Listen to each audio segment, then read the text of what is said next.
கதிரவன் சொந்தங்கள் அனைவருக்கும் வணக்கம். இலங்கையின் முக்கிய செய்திகள். முதலில் தலைப்புச் செய்திகள். சில மாதங்களில் மீண்டும் ஜனாதிபதியாக ரணில். இசாரா சம்பந்தி முன்னாள் அமைச்சர் பிரசன்ன ரணவீர மாயம் தேடுகிறது போலீஸ். கட்டுநாயக்காவில் துப்பாக்கிச்சூடு, துப்பாக்கிதாரிக்கு நேர்ந்த கதி. விவசாயிகளுக்கு மகிழ்ச்சி தகவல், வங்கி கணக்குக்கு வரப்போகும் பணம். யாழ்ப்பாணத்தில் கடவுச்சீட்டு அலுவலகம், கொழும்பிலிருந்து வந்த குழு. பொதுமக்களுக்கு போலீசார் விடுத்துள்ள விசேட அறிவிப்பு. பதற்றமடையும் ரணில் மற்றும் நாமல், பின்னணியில் அனுர தரப்பு. தேசபந்து மீதான விசாரணை, சபாநாயகர் விசேட கடிதம். உங்களுக்கு ஒரு வீடு, நாட்டிற்கு எதிராலும் வீட்டு திட்டத்தின் கீழ் வழங்கப்படும் உதவித்தொகையை அதிகரிக்க அமைச்சரவை அனுமதி. 138 அதிபர்களுக்கு ஒரே நேரத்தில் இடமாற்றம். காதல் கைகூடாததனால் உயிரை விட்ட மாணவன். அடுத்த போப் பதவிக்கு இலங்கை கார்டினல் மெல்கம் ரஞ்சித் பெயர் பரிந்துரை. 300 பேருடன் புறப்பட தயாரான விமானத்தில் தீ விபத்து, அவசரமாக வெளியேற்றப்பட்ட பயணிகள். தொடர்பான விரிவான செய்திகள். முன்னாள் ஜனாதிபதி ரணில் விக்ரமசிங்கே சில மாதங்களில் ஜனாதிபதியாக வருவார் என முன்னாள் நாடாளுமன்ற உறுப்பினர் ராஜித சேனாரத்ன தெரிவித்துள்ளார். பிரச்சார கூட்டத்தில் கலந்து கொண்டு உரையாற்றிய போதே ராஜித சேனாரத்ன இவ்வாறு குறிப்பிட்டுள்ளார். மேலும் தெரிவிக்கையில், நாட்டின் பொருளாதாரம் இப்போது சரிந்து கொண்டிருக்கிறது. அப்போது அதை மீண்டும் யார் கட்ட முடியும் என்பதை மக்கள் நினைவு கொள்வார்கள். கோத்தபாய இரவில் குழியில் விழுந்தார், பகலில் அனுர குழியில் விழுந்தார். காலையில் சஜித்துடன் விழ தயாராக இருக்கும் மூளை உள்ளவர்கள் இலங்கையில் யாரும் இல்லை. அப்படியானால் மீதமுள்ள ஒரே தீர்வு ரணில் விக்ரமசிங்கவே. வீழ்ச்சியடைந்துள்ள நாட்டின் பொருளாதாரத்தை மீட்டெடுக்கக்கூடிய ஒரே தலைவர் முன்னாள் ஜனாதிபதி ரணில் விக்ரமசிங்கவே. நான் எப்போதும் சொல்வேன், ரணில் விக்ரமசிங்கவின் முகத்தை பார்க்காதீர்கள். அவர் கையை அசைக்கும் விதம் அல்லது மக்களின் தோள்களை தொடும் கையை பற்றி பேசாதீர்கள். அவரது மண்டைக்குள் இருக்கும் மூளையை பாருங்கள். அவரிடம் வேறு எதுவும் இருந்தால் பயமில்லை. அந்த மூளையை இல்லாமல் இந்த நாட்டின் நெருக்கடியிலிருந்து கட்டியெழுப்ப முடியும். ரணில் விக்ரமசிங்கவிக்கு மட்டுமே தலைமை உள்ளது. அந்த சுய பலத்துடன் நாங்கள் போராடுகிறோம். இந்த தேர்தலில் நாங்கள் முன்னேறி வருகிறோம். பெரிய வெற்றி கிடைக்காவிட்டால் எங்கள் வெற்றி தெரியும். எங்கள் நாடு வெற்றி பெறும். இந்த வெற்றி ஐக்கிய தேசிய கட்சியின் வெற்றியாகும் என ராஜித சேனாரத்ன தெரிவித்துள்ளார். கொழும்பு புதுக்கடை நீதிமன்றத்துக்குள் பிப்ரவரி மாதம் 19ஆம் தேதி பாதாள உலக கும்பலை சேர்ந்த கனேமுல்ல சஞ்சீவ என்பவரை சுட்டுக்கொலை செய்வதற்கு துப்பாக்கிதாரிக்கு உதவி செய்ததாக கூறப்படும் இசாரா சம்பந்தி இதுவரை கைது செய்யப்படவில்லை என போலீஸ் தலைமையகம் தெரிவித்துள்ளது. அதேபோல 2010ஆம் ஆண்டில் போலி ஆவணங்களை தயாரித்து கிரிபத் கொடை பிரதேசத்தில் உள்ள அரச காணியொன்றை விற்பனை செய்த சம்பவம் தொடர்பிலும் போலீசாரால் தேடப்பட்டு வரும் முன்னாள் அமைச்சர் பிரசன்ன ரணவீர இதுவரை கைது செய்யப்படவில்லை என போலீசார் தெரிவித்துள்ளனர். இது தொடர்பில் போலீஸ் தலைமையகம் தெரிவிக்கையில், கனேமுல்ல சஞ்சீவ என்பவரின் கொலை சம்பவத்துடன் தொடர்புடைய இசாரா சம்பந்தி பிப்ரவரி மாதம் 19ஆம் தேதியிலிருந்து மாயமாகியுள்ளார். இந்நிலையில் முன்னாள் அமைச்சர் பிரசன்ன ரணவீர மார்ச் மாதம் 7ஆம் தேதியிலிருந்து மாயமாகியுள்ளார். பிரசன்ன ரணவீரவை கைது செய்வதற்கான கலனி பிரதேசத்தில் உள்ள அவரது வீட்டுக்கு சென்றபோதும் அவர் அங்கிருந்து தப்பி சென்றுள்ளார். இசாரா சம்பந்தி மற்றும் பிரசன்ன ரணவீர ஆகியோர் தொடர்பில் இதுவரை எந்தவித தகவலும் கிடைக்கவில்லை. இது தொடர்பில் குற்றப்புலனாய்வு திணைக்கள அதிகாரிகள் தொடர்ந்து விசாரணைகளை மேற்கொண்டு வருகின்றனர்.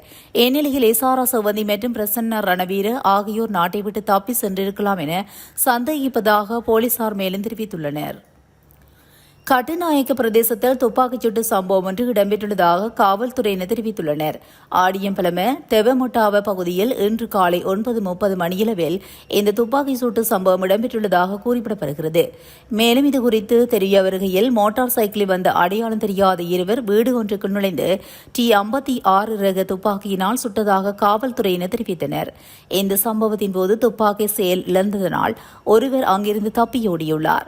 மற்றவர் வீட்டுக்குள் சிக்கிக் கொண்ட நிலையில் அவர் தடுப்பு சுவரில் ஏறி தப்பிக்க முயன்றபோது தவறி விழுந்து இரு கால்களும் முறிந்து படுகாயமடைந்துள்ளார். அந்த நேரத்தில் அவர் வைத்திருந்த துப்பாக்கியால் வானத்தை நோக்கி சுட்டதாகவும் இதனால் பிரதேசவாசிகள் அங்கு கூடியதாகவும் காவல்துறையினர் தெரிவித்தனர். இந்நிலையில் தற்போது துப்பாக்கிதாரி நீர்கொழும்பு வைத்தியசாலையில் சிகிச்சை பெற்று வருவதாக காவல்துறையினர் தெரிவித்தமை குறிப்பிடத்தக்கது. நாட்டில் உள்ள விவசாயிகளின் வங்கிக் கணக்குகளில் 157 மில்லியன் ரூபாய் வரவு வைக்கப்பட்டுள்ளதாக கமநல அபிவிருத்தி திணைக்களம் தெரிவித்துள்ளது.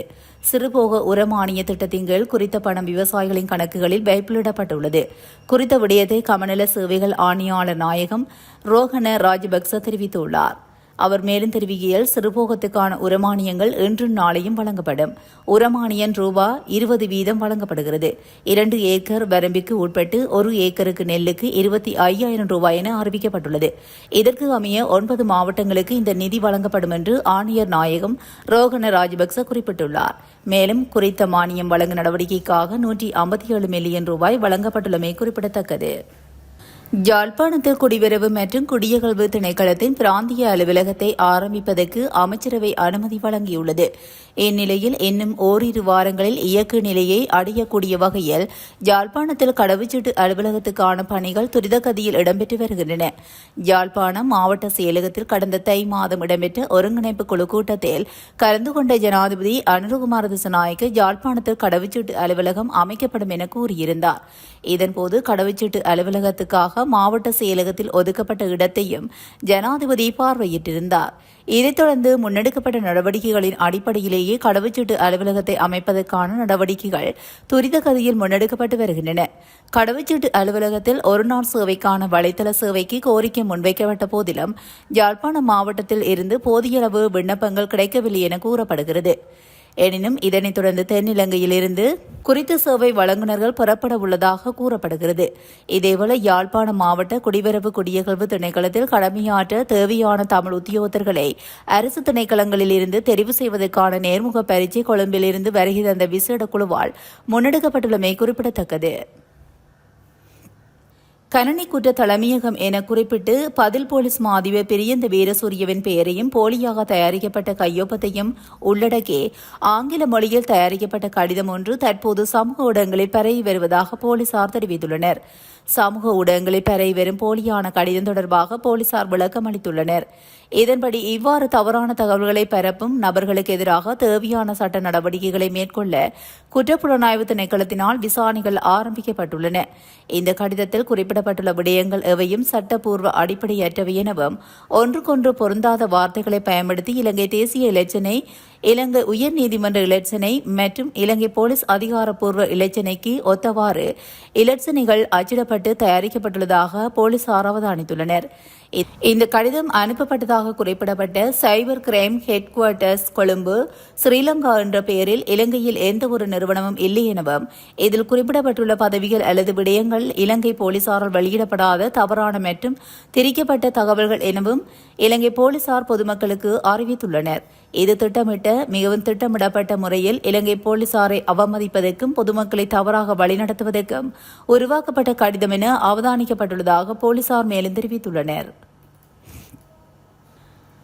உயிர்த்த ஞாயிறு குண்டு தாக்குதல் குறித்து அரசாங்கம் எடுத்து வரும் நடவடிக்கைகள் தொடர்பில் ரணில் விக்ரமசிங்க, உதய கம்மன்பில மற்றும் நாமல் ராஜபக்ச ஏன் பதற்றமடைந்து பல கருத்துக்களை வெளியிடுகின்றார்கள் என்று எங்களுக்கு தெரியும் என அமைச்சரவை பேச்சாளர் அமைச்சர் நலிந்த ஜெயதிச தெரிவித்துள்ளார்.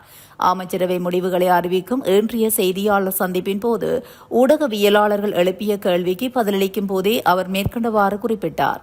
மேலும் தெரிவிக்கையில், எதிர்க்கட்சியில் தற்போது இருக்கும் சில முன்னாள் அரசாங்கத்தின் உறுப்பினர்கள் உயிர்த்த ஞாயிறு தாக்குதல்கள் தொடர்பான விசாரணைகள் குறித்து ஏன் இவ்வளவு அக்கறை கொண்டுள்ளனர் என்று நாங்கள் சிந்திக்கின்றோம். உயிர்த்த ஞாயிறு குண்டு தாக்குதல் தொடர்பான அரசாங்கத்தின் நடவடிக்கைகள் குறித்தும் யாரும் கவலைப்பட தேவையில்லை. ரணில் விக்ரமசிங்க, உதய கம்மன்பில போன்ற முன்னாள் அமைச்சர்களும் நாமல் ராஜபக்ச உள்ளிட்டோரும் குழப்பமடைகின்றனர். அவர்கள் ஏன் பதற்றமடைந்து கருத்துக்களை வெளியிடுகின்றனர் என்று எங்களுக்கு தெரியும். உயிர்த்த ஞாயிறு குண்டு தாக்குதல் நடத்தப்பட்டு கடந்த 5 வருடங்களாக அதற்கான விசாரணைகளை நசுக்க முயற்சிகள் மேற்கொள்ளப்பட்டன. அந்த நிலையில் நாங்கள் எதிர்க்கட்சியாக இருந்து பல்வேறு அழுத்தங்களை கொடுத்தோம். அந்த காலப்பகுதியில் எமது அரசாங்கத்துக்கு வாய்ப்பு கிடைத்திருந்தால் உயிர்த்த ஞாயிறு குண்டு தாக்குதலின் சூத்திரதாரி உள்ளிட்டவர்களை கண்டுபிடித்து அம்பலப்படுத்தியிருப்போம். தற்போது குற்றப்புலனாய்வுத்துறையினர் இந்த விடயம் தொடர்பில் விரைவான விசாரணைகளை மேற்கொண்டு வருகின்றனர். நடவடிக்கைகள் தீவிரப்படுத்தப்பட்டுள்ளன என்று விசாரணைகள் தொடர்ந்து மேற்கொள்ளப்படும் என அவர் மேலும் குறிப்பிட்டுள்ளார். முன்னாள் போலீஸ் மாதிபர் தேசப்பந்து தென்னுகோனுக்கு எதிரான குற்றச்சாட்டுகளை விசாரிக்க நியமிக்கப்பட்ட 3 பேர் கொண்ட குழுவிற்கான ஒரு உறுப்பினரை பரிந்துரைக்குமாறு சபாநாயகர் ஜெகத் விக்ரமரத்ன பிரதமர் மற்றும் எதிர்க்கட்சித் தலைவருக்கு கடிதம் எழுதியுள்ளார். நிலையியற் கட்டளைகளின்படி குற்றச்சாட்டுகளை விசாரிக்கும் குழுவில் பிரதமர் மற்றும் எதிர்க்கட்சித் தலைவரின் குழு ஒன்று முழு ஒப்புதலுடன் ஒரு உறுப்பினர் நியமிக்கப்பட வேண்டும். இதன்படி தலைமை நீதிபதி இந்த குழுவிற்கு ஒரு உறுப்பினரை நியமிக்க வேண்டும். மேலும் குழுவிற்கு நியமிக்கப்படும் மற்ற உறுப்பினர் போலீஸ் ஆணைக்குழு சார்பில் காணப்படுவார். இதன்படி இந்த குழு அடுத்த சில நாட்களில் நியமிக்கப்படும் என்று நாடாளுமன்ற வட்டாரங்கள் தெரிவித்துள்ளன. குறைந்த வருமானம் பெறுவர்களின் வீட்டு பிரச்சினைக்கும் அது சார்ந்த வறுமையை குறைக்கும் நோக்கிலும் உங்களுக்கு ஒரு வீடு நாட்டிற்கு எதிர்காலம் என்ற வீடமைப்பு வேலைத்திட்டம் நடைமுறைப்படுத்தப்பட்டு வருகிறது. குறித்த வேலைத்திட்டத்தின் கீழ் ஒவ்வொரு கிராம அலுவலர் பிரிவிலும் குறைந்த வருமானம் பெறும் ஒரு குடும்பத்துக்கு முன்னுரிமை வழங்கி வீடொன்றை நிர்மாணிப்பதற்காக கட்டுமான முன்னேற்ற அடிப்படையில் உதவித்தொகையொன்று வழங்கப்படுகிறது. தெரிவு செய்யப்பட்ட பயனாளி ஒருவர் குறைந்தபட்சமாக 550 சதுர அடி வீடொன்றை அமைக்க வேண்டியதுடன் அதற்காக அரசாங்கத்தால் வழங்கப்படுகின்ற 6,50,000 ரூபாய் உதவித்தொகையை மேலதிகமாக எஞ்சிய தொகையை குறித்த பயனாளி பங்களிப்பு செய்ய வேண்டும். வேலைத்திட்ட ஆரம்பத்தில் ஒரு வீட்டுக்கான மதிப்பு செலவு 11,47,000 ரூபாவாக இருப்பினும் தற்போது குறித்த செலவு 17,64,000 ரூபாவாக அதிகரித்துள்ளது. அரசின் உதவித்தொகைக்கு மேலதிகமாக எஞ்சிய தொகையை பங்களிப்பு செய்ய தேர்ந்தெடுக்கப்படுகின்ற பயனாளிகளுக்கு பொருளாதார வசதியின்மையால் தற்போது வீடொன்றுக்கு வழங்கப்படுகின்ற 6,50,000 ரூபாவான அரச உதவித்தொகையை 10 லட்சம் ரூபாய் வரை அதிகரிப்பதற்காக நகர அபிவிருத்தி கட்டுமான மற்றும் வீடமைப்பு அமைச்சர் சமர்ப்பித்த யோசனைக்கு அமைச்சரவை அனுமதி வழங்கியுள்ளது. வடமேல் மாகாணத்தில் 10 ஆண்டுகளுக்கு மேலாக ஒரே பள்ளியில் பணியாற்றிய 138 அதிபர்களை மே 20ஆம் தேதி முதல் இடமாற்றம் செய்ய முடிவு செய்யப்பட்டுள்ளது. இந்த இடமாற்றங்கள் குறித்து அதிருப்தி அடைந்த அதிகாரிகள் இந்த மாதம் 30ஆம் தேதிக்கு முன்னர் தங்கள் மேல்முறையீடுகளை சமர்ப்பிக்குமாறு அறிவிக்கப்பட்டுள்ளது. ஏற்றுக்கொள்ளக்கூடிய காரணத்தை தவிர வேறு எந்த காரணத்துக்காகவும் இடமாற்றங்கள் நிறுத்தப்படாது என்று தெரிவிக்கப்பட்டுள்ளது. வடமேல் மாகாணத்தின் தற்போதைய ஆளுநர் திஸ்ஸ பர்ணசூரிய முதன்மை இடமாற்றம் கொள்கையை அங்கீகரித்துள்ளார். அந்த கொள்கைக்கு வெளியே இடமாற்றங்கள் செயல்படுத்தப்படாது அல்லது இடைநிறுத்தப்படாது என்றும் அவர் குறிப்பிட்டுள்ளார். அத்திமலை போலீஸ் பிரிவுக்கு உட்பட்ட வீரப்பட்டிய பிரதேசத்தை சேர்ந்த மாணவன் ஒருவன் கடந்த சனிக்கிழமை அன்று தன் உயிரை மாய்த்துக் கொண்டுள்ளதாக அத்திமலை போலீசார் தெரிவித்துள்ளனர். சம்பவத்தில் KM தருச தெல்சான் காவிந்த என்ற 19 வயதுடைய மாணவனை இவ்வாறு தவறான முடிவெடுத்து உயிரிழந்துள்ளார். சமீபத்தில் நடைபெற்ற காப்புத்து சாதாரணதர பரீட்சைக்கு தோற்றிய குறித்த மாணவனின் காதல் உறவில் ஏற்பட்ட விரிசல் காரணமாக உயிரிழந்ததாக கூறப்படுகிறது. கடிதம் ஒன்றை எழுதி வைத்து தன் உயிரை மாய்த்துக் கொண்டுள்ளதாக போலீசாரின் முதற்கட்ட விசாரணையில் தெரியவந்துள்ளது. மேலும் சம்பவம் தொடர்பான மேலதிக விசாரணைகளை அத்திமலை போலீசார் மேற்கொண்டு வருகின்றமை குறிப்பிடத்தக்கது. அடுத்த போப் பதவிக்கு பரிந்துரைக்கப்பட்ட பெயர்களில் இலங்கை கார்டினர் மெல்கம் ரஞ்சித் ஆண்டகை பெருமுள்ளதாக சர்வதேச தகவல்கள் தெரிவிக்கின்றன. பரிசுத்த பாப்பரசர் போப் பிரான்சிஸின் மரணம் உலக மக்களிடையே துயரத்தை ஏற்படுத்தியுள்ளது.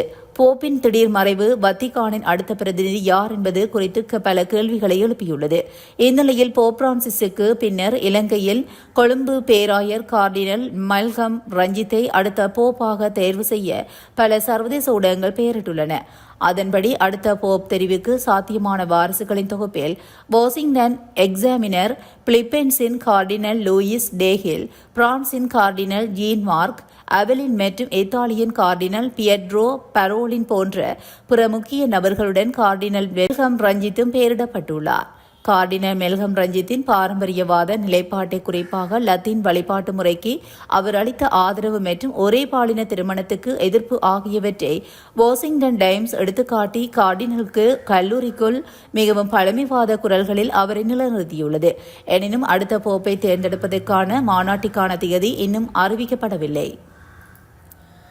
அமெரிக்கா புளோரிடா மாநிலத்தில் திங்கட்கிழமை ஓர்லாண்டோ விமான நிலையத்தில் விமானம் ஒன்று தீப்பிடித்து எரிந்ததனால் பயணிகள் அவசரமாக வெளியேற்றப்பட்டுள்ளனர்.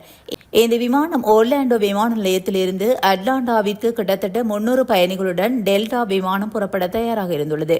இந்நிலையில் விமானம் ஓடுபாதையில் செல்லும் போது திடீரென இயந்திரத்தை தீப்பிடித்துள்ள நிலையில் இதனால் அங்கு பெரும் பரபரப்பான சூழல் நிலவியதோடு பயணிகளை விமானத்திலிருந்து பயணிகள் உடனடியாக பத்திரமாக வெளியேற்றப்பட்டனர். அதேவேளை சம்பவத்தில் காயங்கள் எதுவும் ஏற்பட்டதாக இந்த தகவலும் இல்லை. விமான மீட்பு மற்றும் தீயணைப்பு குழு உடனடியாக விரைந்து செயல்பட்டதனால் பெரும் பாதிப்பு தவிர்க்கப்பட்டதாக அந்த தகவல்கள் கூறுகின்றன. இத்துடன் இலங்கையின் முக்கிய செய்திகள் நிறைவடைகின்றன. தொடர்ந்தும் செய்திகளோடு இணைந்திருக்க கதிரவன் நியூஸுடன் இணைந்திருங்கள். நன்றி, வணக்கம்.